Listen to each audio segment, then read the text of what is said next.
So have become exceptionally adept at hunting and foraging. This species of otter has to be particularly cunning because of its diminutive size and fierce competition for its preferred food source, fish.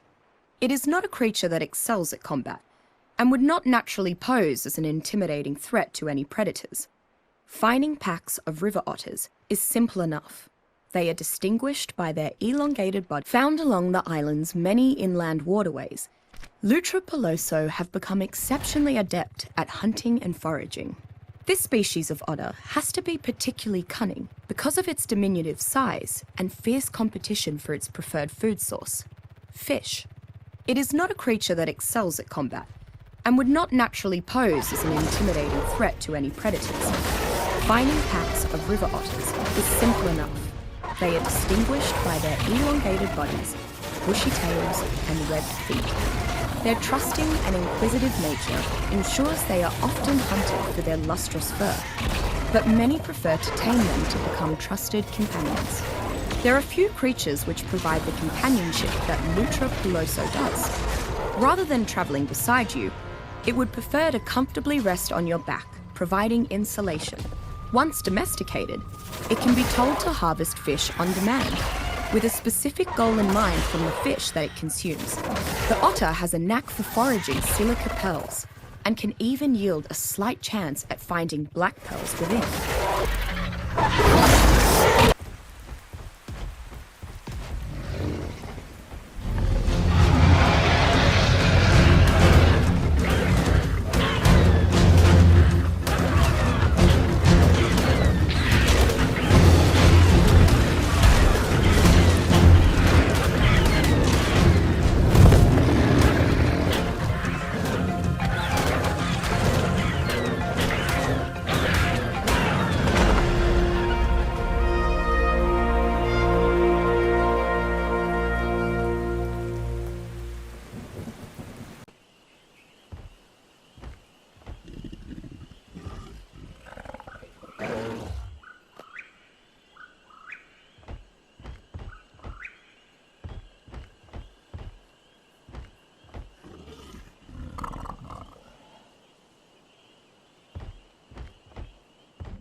Were it not restricted to the waters, Carcharodon ultramegalodon would be one of the most dangerous creatures on the island.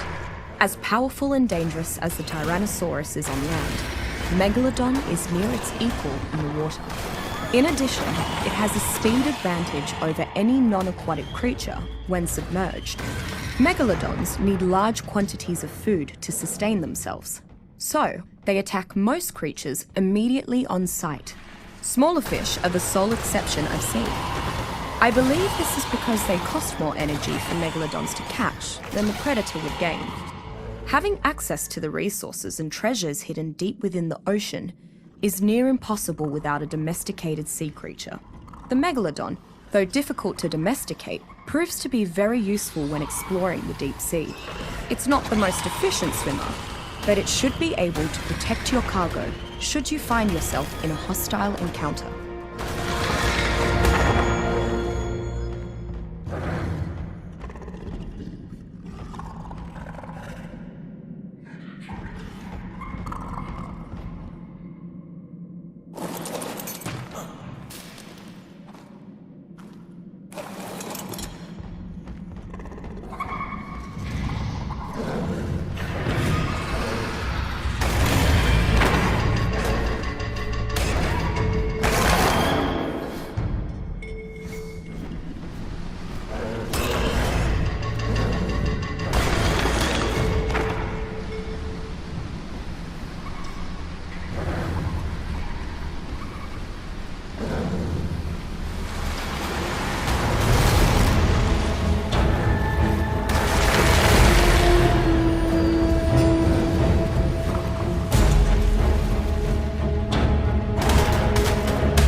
I don't know where to start with Araneomorphus amalgotantivus.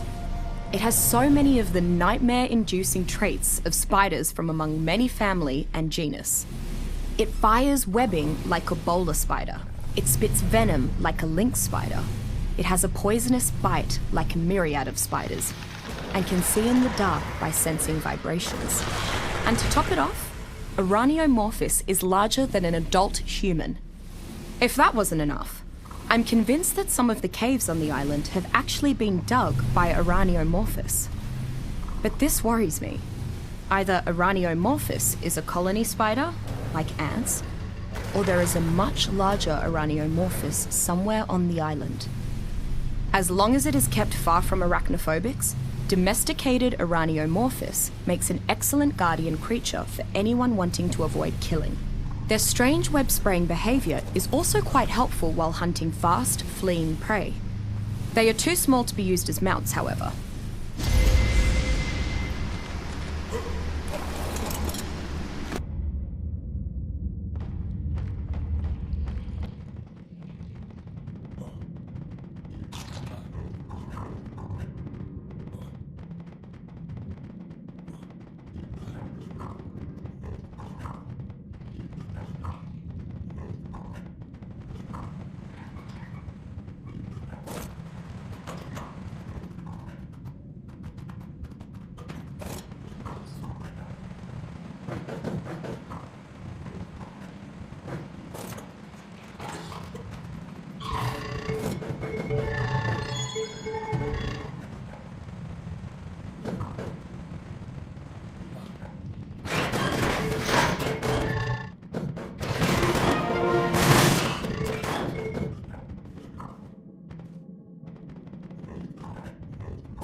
Lystrosaurus amica fidelis is a small herbivore, common to much of the island.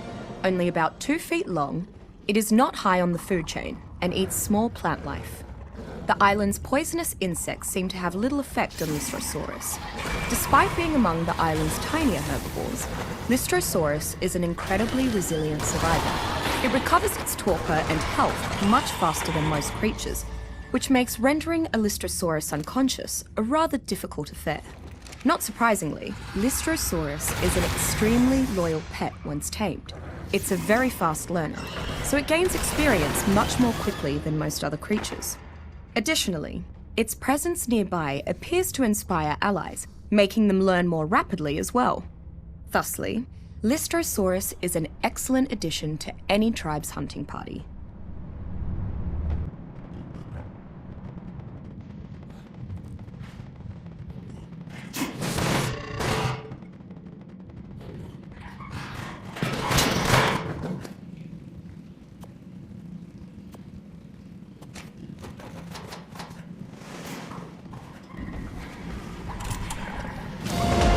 Seeing the likes of Mammuthus steinkaput alongside dinosaurs is still strange.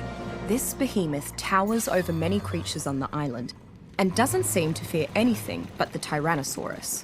I've seen them stomp would-be predators out of their way. Mammoths can grab and throw things with their powerful trunks and manage a fearsome trumpeting roar with them as well.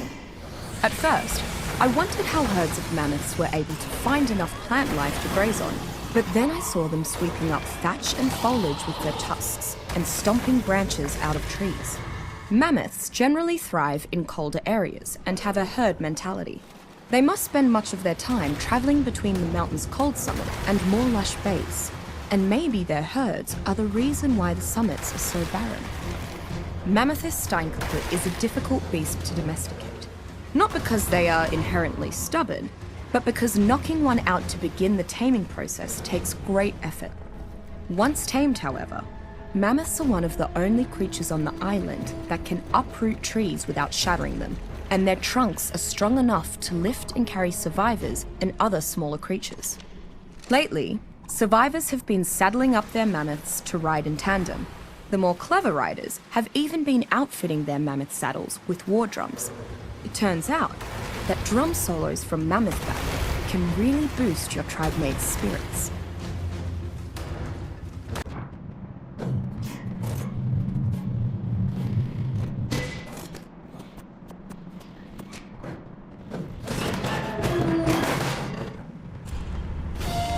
Still no answers as to why the megalodons are so territorial, but I was privy to something even more extraordinary. Megalodon mating behaviour. No one's ever witnessed great whites rooting around back home, so that alone is monumental. But I got something even better. I know, what could possibly top watching megalodons having a naughty, right? Tracking the female. I was able to observe her for almost the full gestation period. And get this, it only lasts 1 week. 1 week! No wonder the population is so high. These are spitting out pups 44 times the rate of Aussie great whites. I should compare how they behave in captivity.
Much like the island's other large theropods, Megalosaurus noctidominus is an aggressive cave carnivore that should not be taken lightly.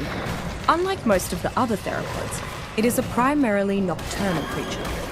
As dawn approaches, Megalosaurus begins looking for a secluded place to spend the day sleeping in relative safety. Conversely, if disturbed during the day, Megalosaurus is significantly more sluggish. Either way, however, its primary combat tactic is to bite onto its target, then lock its jaws shut in an iron grip. Only larger creatures can hope to break free once Megalosaurus locks its jaw. The creature then proceeds to gnaw on its prey until death. It's a terrifying, grisly spectacle to watch, and a formidable tactic for a tribe to employ against more nimble opponents. While Megalosaurus is not the most powerful theropod, it is still highly sought after by night raiders. Due to its nocturnal nature, Megalosaurus becomes much more formidable at night, dodging attacks, conserving stamina, and attacking more accurately, to name a few of its enhanced talents.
How can these tribal leaders be so short-sighted? Yes, the members of their respective tribes who volunteered for my battle tartar and shadow stake sorter experiments have been experiencing prolonged withdrawal episodes. But can't they see that the benefits outweigh the costs?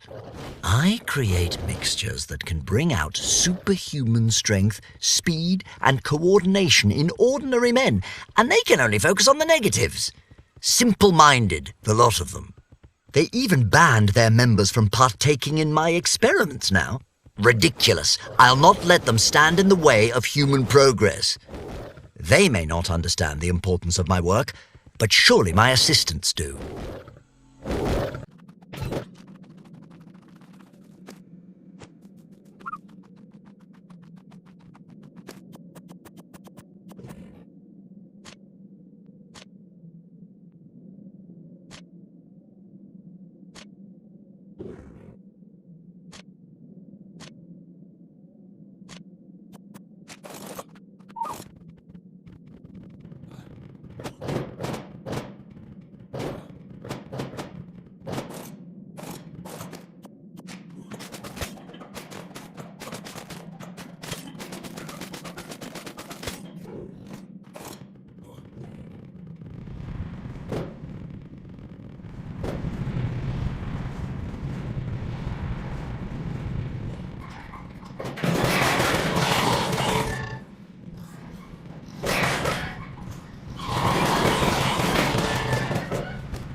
I admit there are times when it is useful to live among simpletons.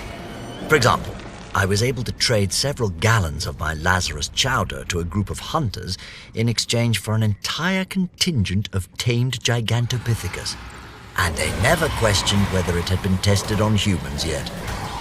Well, I suppose if they return with another batch of apes, then I'll know that Lazarus chowder doesn't cause asphyxiation, won't I? It's not exactly a conclusive scientific trial, but I suppose it will serve. Unfortunately, all these primitive primates have given Rockwell Manor quite the pungent odor. Isabel said she is working on some sort of air freshener, but I hope she makes haste.